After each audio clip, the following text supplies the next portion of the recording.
So we're going to be working on getting the crank out of this today, and then we're going to start on honing the block and getting ready to put everything back together.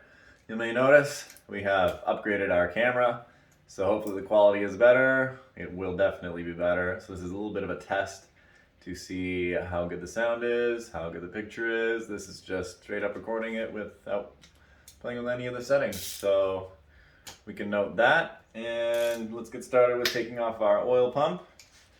From there we'll be able to, well, we're gonna have to take the block off the stand so I can get the parts that are blocked by the stand, and then we can take out the crank, and from there we can start honing and cleaning up and measuring the insides, all that good stuff. So let's go ahead and get these off. My dad is using the impact for something else, so I'm just gonna use this. Don't make fun of me. We get this out of the way, and then we'll move on to the rest. A little update for you. I didn't realize, and this is extremely stupid, there's 3 normal ass screws in here to also hold this fucking oil pump in. And with everything here, it's just a fucking pain in the ass to get it. I don't know why the hell they decided they needed these, and they seem like they'll strip easy, so I'm gonna wind up taking the caps off first, I guess, so I can get better access to these screws. Pop that off, pop this off, pull it out. All right.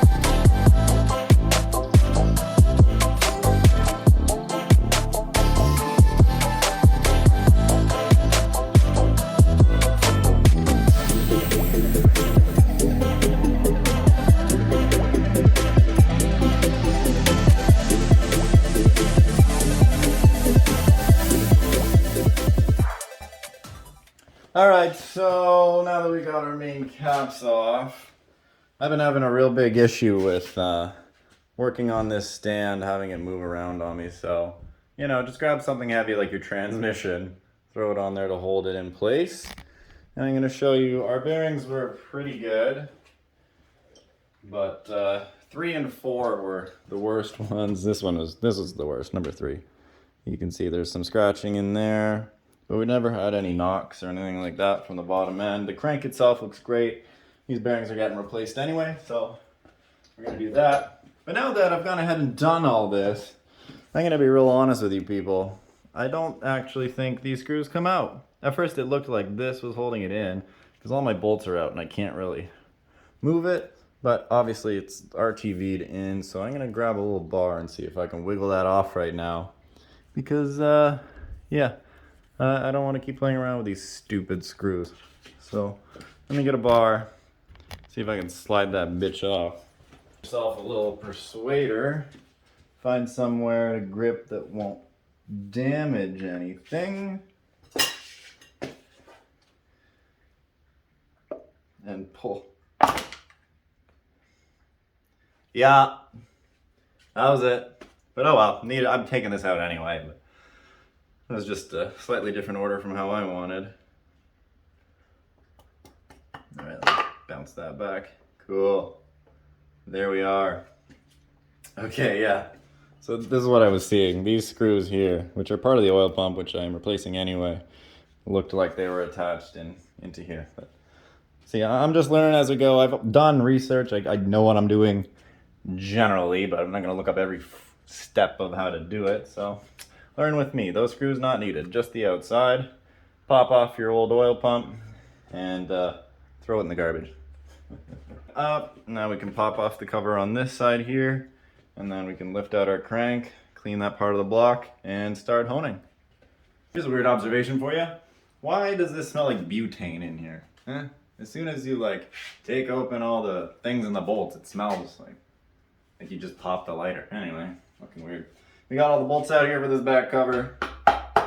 So now we're just gonna take our cover off, nice and gentle here. And there we are with our rear main seal, which is getting replaced because ours was most definitely leaking. So now that that's down, we're gonna go ahead and take out the crank. When we take the crank out, be very careful not to lay this on its side. I've been told they can throw themselves off balance, so you want to take it out lay it on the flat side here, straight up and down like this. Let me put it over in the corner for now. That is very heavy. That was probably about 40 pounds just for the crank. Now that we got our block open, we're ready to go to clean it up. We're gonna remove the gunk on the back. I'm gonna clean up where the oil pan mates, blow this all out with air, and then we can start deglazing the block and measuring that all out, making sure it's all good.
We went ahead and cleaned up the front here with our usual oven cleaner and a little bit of just normal car soap.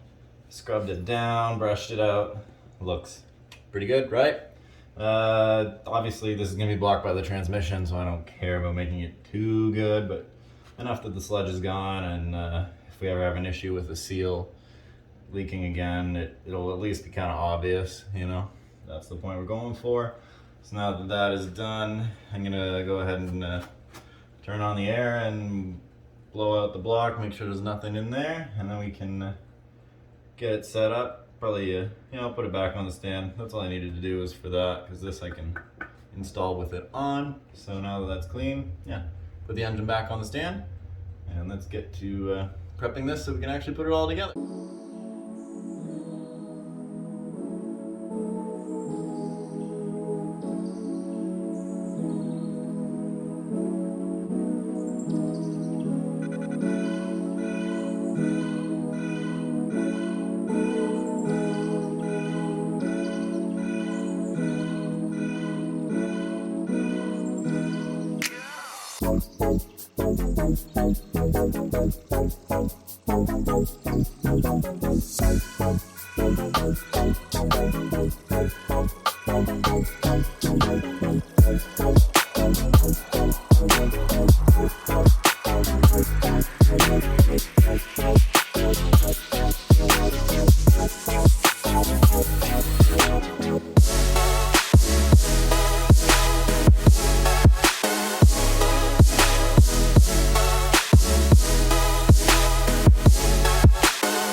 We've got the block all back on and opened up. We've got everything was cleaned up before I took the tape off, and now I'm just kind of playing around with some of the gauges I got. Don't really know how to use these, but might as well try and check that everything is good before we throw everything back together. So I've just lubricated this with some WD-40, and we're just making sure that the bore is the same the entire way down. So it's gonna be pretty boring. Haha. Alright, cylinder 4. Even all the way down. So now we're just gonna do that for the next 4. And then we could probably hone it. Now that I've gone in and measured each one, they all seem to be the same through the entire bore. I've gone ahead and grabbed our ridge reamer, interesting word. And basically this just takes off the lip at the very top where the piston stops moving. And we're just gonna use a lot of lubricant and slowly turn this to take off just a little bit at the top, basically until you get rid of this little brown lip. You can kind of see it at the very top. If I zoom in here, it's hard to see with the glossiness, but there's a little lip at the top that's different from the rest. So we're gonna be spinning that mother frigger around. Lubrication. And this is self-centering as well. And we're just gonna go a little bit at a time, just until it's snug. You can hear it kind of do.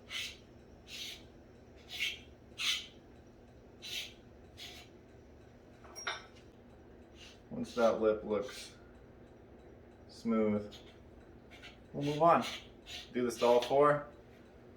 And then we're gonna bore them out with our honing tool we got here. This deglazer, honer, whatever you want to call it. We're not trying to open up the block at all, but just trying to get some of those original cross-hashed mark. Get those marks back in it to make sure that the piston rings actually piston ring seat when we put it back together. All right, now that we've done the tops, it's time to hone the block. So definitely a little nervous, but oh well. I've seen Cletus McFartcan do this before with his little honey-doney diddly-diddly. Obviously this isn't the ball hone, but this is an equivalent deglazer. So we just soak that fucker. And this is self-adjusting, self-centering.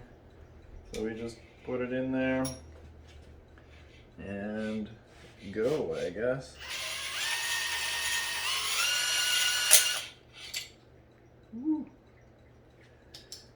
Just be careful with the oil spout thing.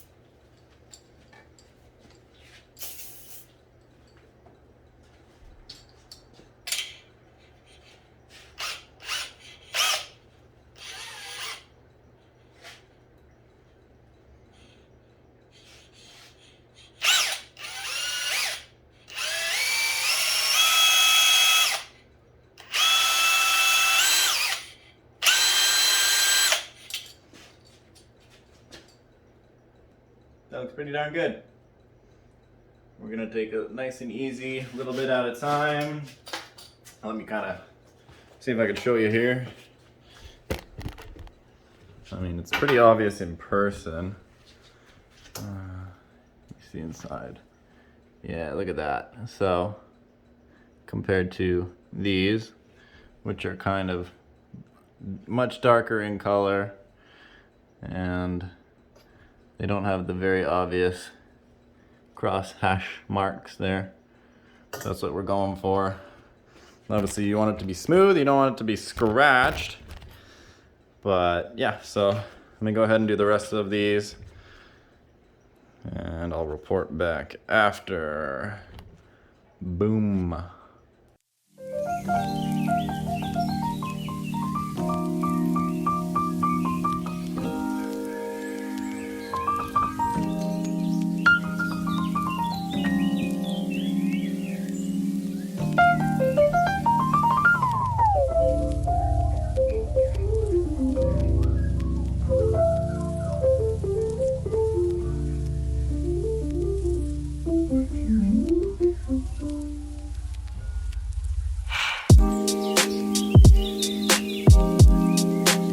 Went ahead and got some light going just to make it easier to see.